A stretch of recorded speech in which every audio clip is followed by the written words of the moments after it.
Welcome back, students. Let's go on to the next topic, where we will take one more step ahead to where we left earlier. Yes, we discussed about entrepreneurship. Just a recap further, what did we do? We understood what are the qualities as in an entrepreneur. We understood various aspects of entrepreneurship. We also understood what are the different qualities that an entrepreneur has, and now we will move forward from there. We will understand what does entrepreneur do, and how do they actually find out what is the opportunity. How do they find out? And now the topic that for the day to start with is called identifying the opportunity. Yes, so identifying the opportunity, or it's also called OSI, which means opportunity scanning and or sensing and identification, OSI. That means we need to understand an opportunity. We need to scan the opportunity.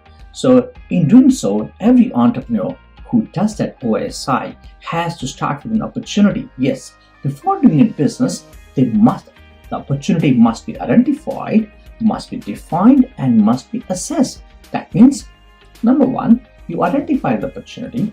Second, you might define the opportunity, what it is. Okay, what are things I need to be done? And then, based on that, we see analysis. Can I do this? Is it the right thing for me to do? Is the market allowing? So all the various factors that are required are done in opportunity scanning and identification. What we're going to do is we are going to work further in how an entrepreneur establishes that. We need to understand the fact that how does idea come to the mind of an entrepreneur, that what is an opportunity? What opportunity can actually become as an enterprise? So that means there's something that we need to work out. But is it easy to find out? I don't think so. It's easy to find out that what entrepreneurs do to identify an opportunity, isn't it? Okay. But there was actually a survey conducted to find out and onto the structure and promotion of small-scale industries in India, and it was based on the fact to find out for the future development what entrepreneurs do, and they probed the existing entrepreneur. That means they asked a question to the previous entrepreneurs as to what motivated them. So what is the point that motivates them to establish or set up their own business or an enterprise? Now, there are a few results which I'll share with you. The maximum number, or the big number, which was 34.5% of the entrepreneurs said they set up their enterprise because they had previous experience and interest in the industry. That means if you're opening up a travel agency, they had an experience in travel agency, or they had interest in opening travel agency. The next bracket that came up to 22.5%, they said they wanted to become self-employed. They had a desire to become self-employed. So that's another very important result that came out. And 12.3% of the entrepreneurs said their family was in the same business. So that's why they moved on and they started their own enterprise. And 11.7% that said they wanted to make their livelihood from an industrial enterprise. And last but not least, 10.5% said because they saw the growth potential in the industry. That means they found that there's something growth in the industry. That is why they started the enterprise, or they ventured into a new business. Now, entrepreneurs actually, they selected the products which had good demand in the market. Yes. So market demand was another big factor that they picked a particular enterprise or particular business. Additionally, they also saw that there was a high profitability. Now, example I'll give you: if a business is there and your rate of return is not too high, you have to do a lot of efforts to get a rate of returns. So maybe that may not really support any business, any enterprise or entrepreneur, because when you start a business as an entrepreneur, you will not have big finances, but you will have a big thought process. You will have a big desire to be achieving things. But again, this was another output that came out. Now, At one point of time, it's very, very important to understand that you know the business is to fulfill the need of the market or need of the customer, right? So at times you need to understand the whole process, or it's called a life cycle of a particular tourism or a destination. That means if a tourist goes from point A to point B, let's say if I have to go from Delhi to Jammu, so what will I be needing? Where will I be taking access? I mean, transportation. Where will I be staying? Where I will be eating out? Where will I be doing my entertainment and any other activities? So, what all things are there? So, all those, you can have to see the full cycle and how will I come back to my hometown to Delhi. Now, in doing so, what do we see? We see, is there anywhere that it's not being properly covered? Is there any place that I can move in? I can fit my business in? That's where we look at the missing links in the chain. And then obviously, is there any specific incentive being given by the government? So is the government giving you any incentive for setting up a business? Is there any provision, any reservations, anything that is being provided to you to set up a particular business? That is another aspect that is being looked at by an entrepreneur. Now, to my understanding, and to be very honest, there are a lot of opportunities, especially in India. We can do a lot of opportunities in terms of starting an entrepreneurship. Yes, you need to have entrepreneur mindset. That means you need to set up something. Otherwise, there's no shortage of any opportunities. We are way too many, and we really can bring out a lot of new things, new businesses to cater different needs of the customer. I'll come to that a little bit later, but then one important thing before that is that you must be very, very careful. You must be keen observer to customers' needs. If you know your customer needs, if you know the taste of your customer or the latest trends which are going in the market, I tell you, you really are already done. 90% of your job is done to set up your own business. So that's another thing, that you need to know the needs of the customer. So which comes in, kicks in another name, or you call a terminology called profiling your tourist. Profiling your tourist. Yes, that's right. Now, what happens is that you need to see how in the process from Delhi to Jammu back to Delhi, you need to see the process. Who are the people going to Jammu from Delhi? What is the intent? How many days? What are the necessities? What are the needs? What are the likes and dislikes? How many days do they stay? So all those questions that you need to ask and check and verify, and you then say, okay, fair enough, I'm going to deal with young customers who are between maybe 16 to 30, unmarried young customers who are interested in, let's say, there's a place in Jammu where you can have rowing. Yes, okay. Water sports, or the place called Patnitop or Batot where you can have skiing. So you are now focusing on that, or maybe motorbiking, or maybe if you want to set up something in what's called mountain biking, or any such tours that you want to set up and start. And that's something you will focus on, particularly that category, which is called profiling your tourist. And then you look at, obviously, in your mind, you will not be looking at, in the beginning, you may not get much customers. You may have very small market, a niche market, but you need to work on your market and looking at how do I grow in a long-term perspective, along with the taking care of the environment, or being responsible tourism or eco-friendly tourism. So that's another another aspect and area where a lot of opportunities available that we can work on. Now, what we're going to do is to make you understand further how do we scan the opportunities. There are a few examples of scenarios. We'll go through a few scenarios, and I'll ask you a question for each scenario, then give you answer for each scenario for you to understand it better. So let's take scenario 1.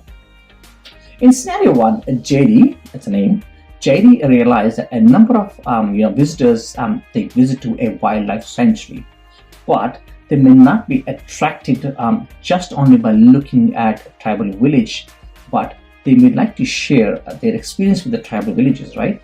So I'll repeat, JD realized that a number of visitors who visit to a wildlife sanctuary might not be attracted only by looking at tribals, but might be interested to share their experience with the real tribal life. No? What he did? He mobilized the resources to create a tribal village. He named the village called Spice Village. So what he did, he employed local tribals to actually stay there in that village. He offered accommodation and the local cuisine where people could go and experience them. And then that particular complex has become a prime tourist attraction. Now my question to you over here is, what did JD do? What was the opportunity that he found? So come on, think about it. Alright, I'll get back to you. Hopefully you have written down somewhere. I'll get you the answers in the coming slides. Okay, let's look at the opportunity 2. So scanning opportunity 2 is, in this scenario, looking at the success of heritage hotels, many owners of the small Haveli in Rajasthan, they started equipping themselves for the tourists and offering, in terms of their own houses or the Havelis. So then others also started following it. So what happened here? Come on, think about it. What was the opportunity here and what was opportunity scanned over here? That is our scenario 2, Haveli, right? Now let's go to scenario 3. Now in scenario 3, there was a place, tourist destination where entertainment in the evening was lacking for the tourists at the destination. Mrs. K rented a farmhouse at the destination. She rented a farmhouse. She started a kitchen and also arranged a folk dance and music in the light, in the night time. Now, what she did that, she linked with the tour operators and asked them to develop a package that the tourists at the destination could come to that farm in the night time with the music and the food. Now, the business picked up. Tell me, what exactly was the opportunity over here for Mrs. K, right? That's not the question. Third, let's go to the last scenario, which is scenario number 4. Now, it's again, all the scenarios are going to ask you to scan the opportunity, all right? Now here, Mr. KK, he heard at a social gathering that Department of Tourism was developing a special tourism promotion package for Japan. Now, he picked up the information from the sources and he verified the information. Now, he was aware that there was 1 year time for the promotion campaign in Japan to bring tourists to India, and another 6 months after the tourists could actually react and follow that marketing advertisement, that promotion that was done in Japan, to come back to India. So what he did, he actually started learning Japanese, and he also learned the skills of becoming required to become an escort. Today, he's a freelance tour guide. He's escort and more sought after escort, and he's trying and thinking of opening his own escort agency. What did Mr. KK do? What was the opportunity that Mr. KK picked up? This is another aspect or another question you should ask yourself. Okay, I believe you have written down the answers for the questions I asked you each opportunity. Let's go back and have a look at it. All right, let's look at a recap of the spotting or scanning the opportunity scenarios. In the first scenario, which was JD, he used his own imagination. Yes, JD used his own imagination in terms of a wildlife sanctuary to make a spice village where people could come and enjoy the real experience with the locals or the tribals. Now, in the second scenario, there was an idea which was picked up. Yes, the idea was heritage. Havelis, and people started using the Havelis and they started doing the business. In case 3, in term of the third scenario where we had Mrs. K, so Mrs. K, where she actually rented a farmhouse, right? So what did Mrs. K do? Mrs. K actually looked at the observation. He looked at the experience of the customers. He realized, there's something missing in the night time. and something can be done. And then she did that. And last and least, Mr. Fourth, which was Mr. KK, what he do? He heard and open and verified from his circus and Department of Tourism that there was a new campaign for promotion was going on in Japan. That means people from Japan will come to India. That means they will need a language, isn't it? So he actually learned language and tourist card. He became very much famous. And not only that, grew because he was a freelancer. And now he has his own, he's setting up his own agency. So what did we realize in all four scenarios? The important aspect was to scan opportunity.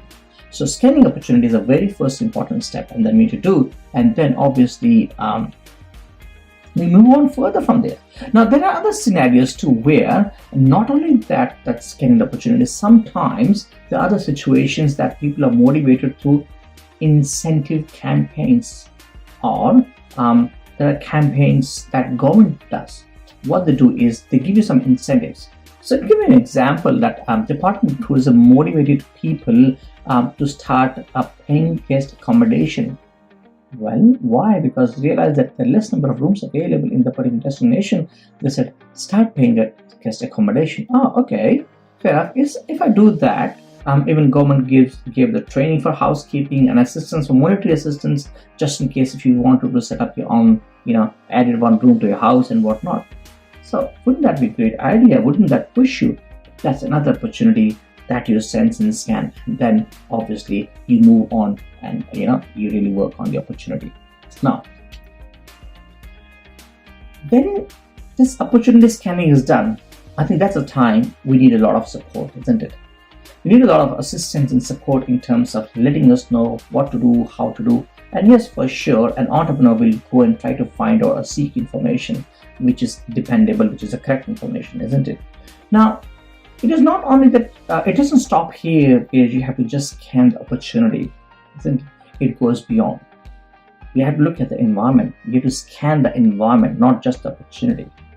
Now, you have to look, where do I stand? Where does my idea stand? Where are my competitors? So you need to know about our strengths and weaknesses in terms of capacity, in terms of thoughts, in terms of connections, in terms of monetary values, and a lot many other things. And at the same time, what could be the threats? So you have to look at the threats also. So obviously, there's a term called SWOT analysis. I did discuss this some with you, which is S for strength, W for weakness, O for opportunities, and T for threats. We shall do this in very soon in a few moments further. Now, obviously, as an entrepreneur, you must be able to scan the SWOT in strength, weakness, opportunities, and threats to actually understand where do you stand, and obviously look at converting a potential opportunity into a real opportunity. Potential could be done to a real opportunity. Now, as the word came, assessing the market. So I was talking to you about profiling the customer, but there's another bigger umbrella. That means where are you at the moment? That means where are you working? So I gave you example from going from Delhi to Jammu. So how many tourists are going over there? What is the whole market? So it's called assessing the market. So an entrepreneur, while working to develop any product or service, have to assess the market. What is the growth of that market? What is the potential of that market? So I'll give you one more example to share over here. The area called Ladakh.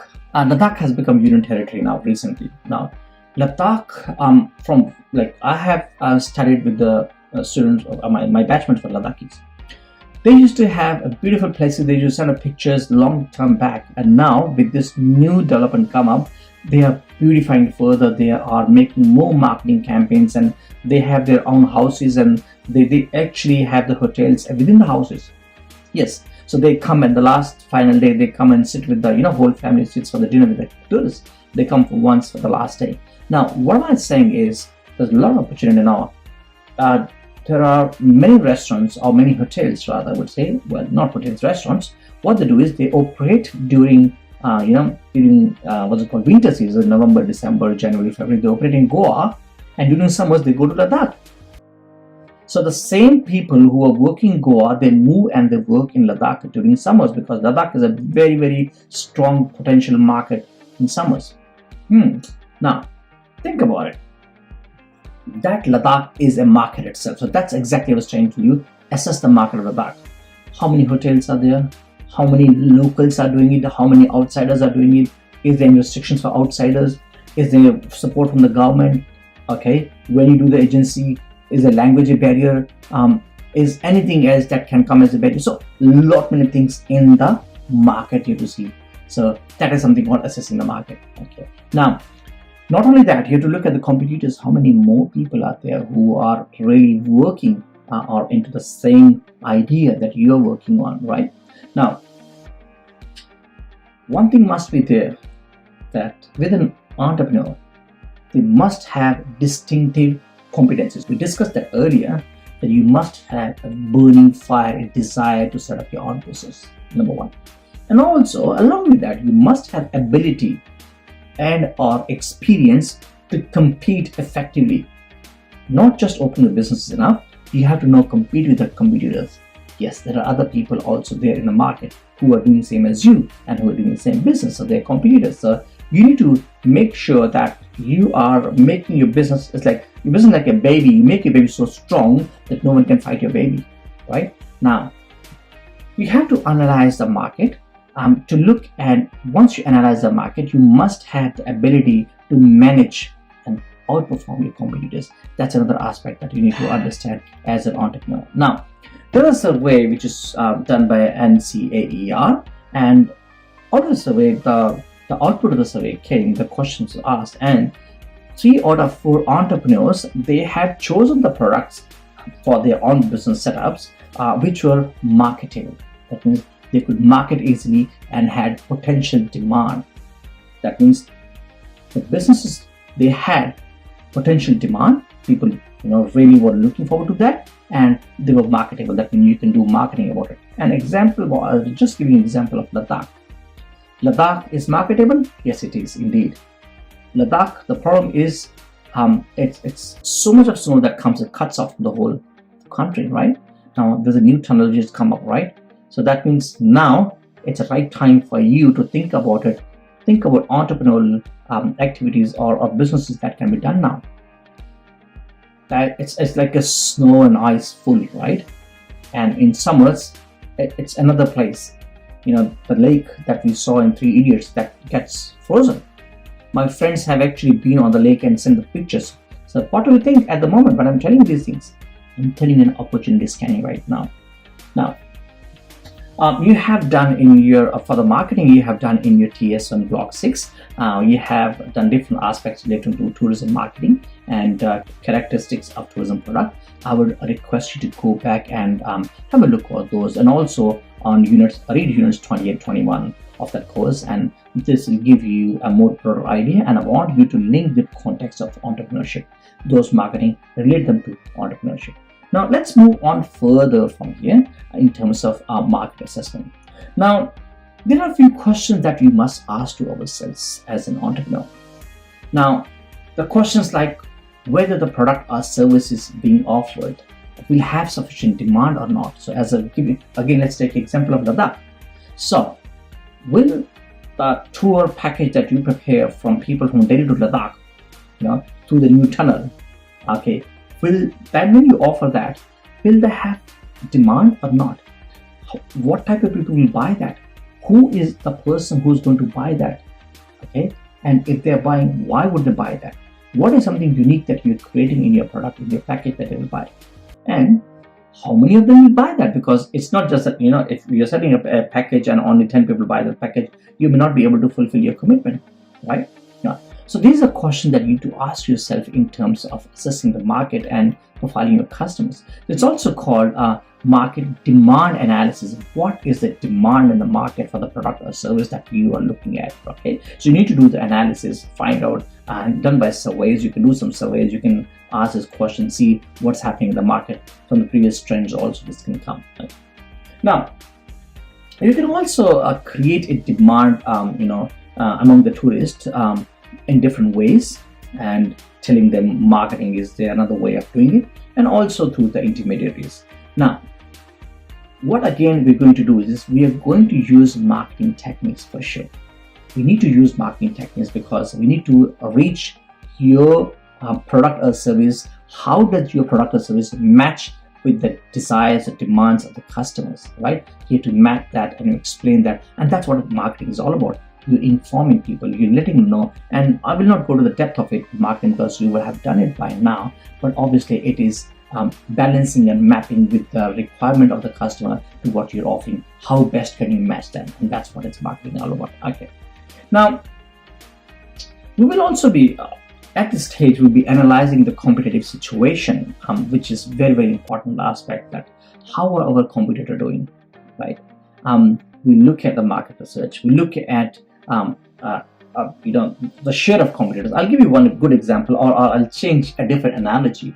I will do it in a different way. Let's say from Delhi to Ladakh is one market, and then one market is as one pizza.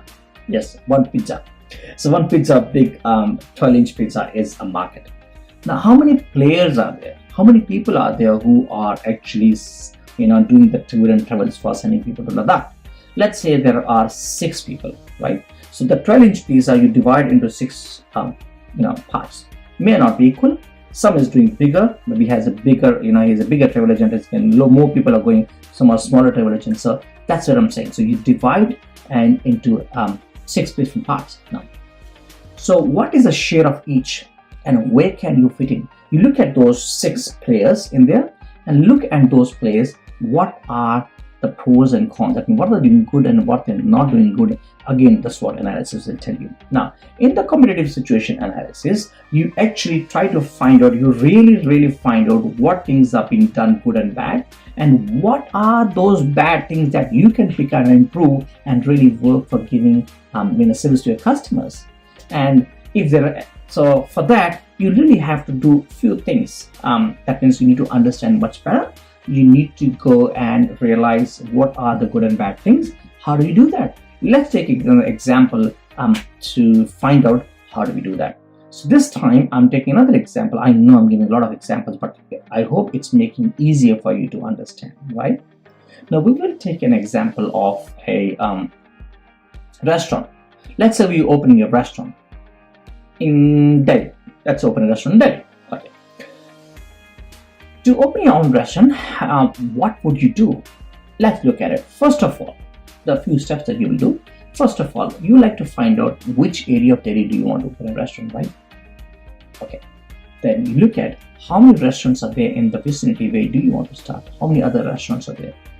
Maybe similar restaurants as you are, or over total restaurants. Okay.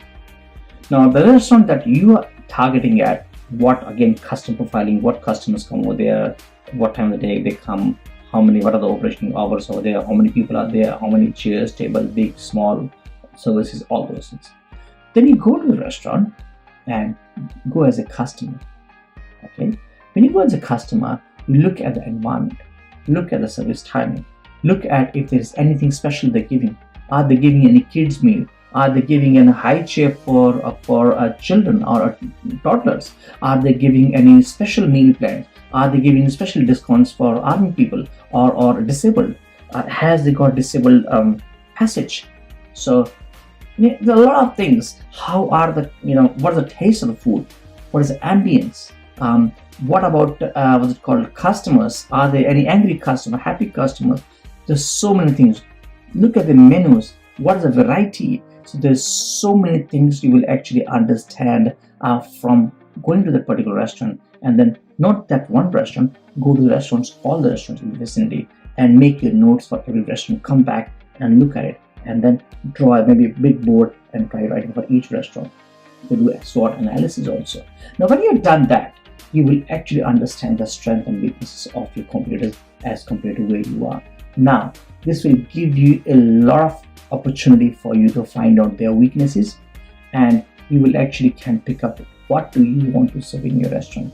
How do you want to have your restaurant different than others, and then your baby is stronger so that others cannot find your baby. That means that's your restaurant. It could be a special recipe, it could be a special sauce, it could be a celebrity chef, it could be a new trend, it could be anything. So that's exactly you will come out as an entrepreneur. Now There's one very important thing in terms of entrepreneurship and in terms of setting up a new business. You know, people are looking for ideas. They have money, right? As an entrepreneur, you may not have that money. You may have, but you may not have that much great money. But there are people who are sitting with a lot of money with them, right? As soon as you get your idea in the market, once your idea or your baby goes to the market, people see your baby, they want to replicate things and try to follow what you did, right? So you make sure that your product and service is unique and you keep it unique. How do you keep that unique? Well, always remember the people who compete with each other to make sure they attract the customer, because the customer is going to pay you money, right? And utilize your services. Now, they compete with each other. They try to add on things. So what you do is you actually make sure you have research every other restaurant around in your area, anything that others cannot copy. Well, if they can copy, then they cannot reach the level that you have reached. Or by the time they copy and follow you, you actually already modified something further. You enhance, you support, you increase, so that your competitors always try to catch up with you and they're still trying wherein you already moving ahead.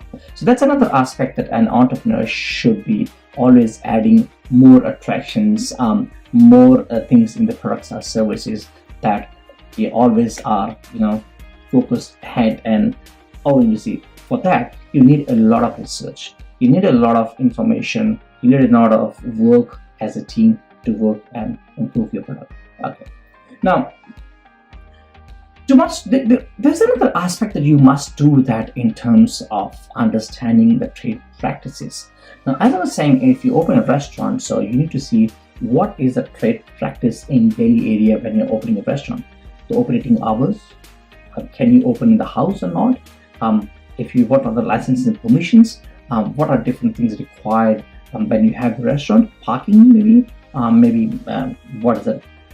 That unions tell you, trade unions tell you, or the government regulations tell you. You have to follow those things. Along with that, you have to have linkages. Where can I get my suppliers? How can I get my customers? Marketing, all those promotions that you need to be done in terms of making sure you're always ahead of others and you're always focused on your business. The long list, there's a list of intermediaries. A long list is there, and I would request you to see TS on block 2 and to understand it better.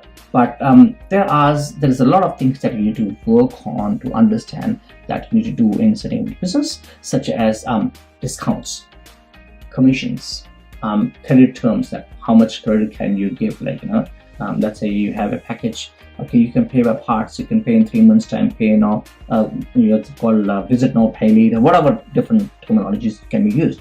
What are the legal implications of whatever marketing that you're doing? Are you doing the right marketing? Are you being not doing the right marketing? So all those things needs to be really worked upon. And obviously then we look at what is the infrastructure requirement that's required to open up your venture or your business.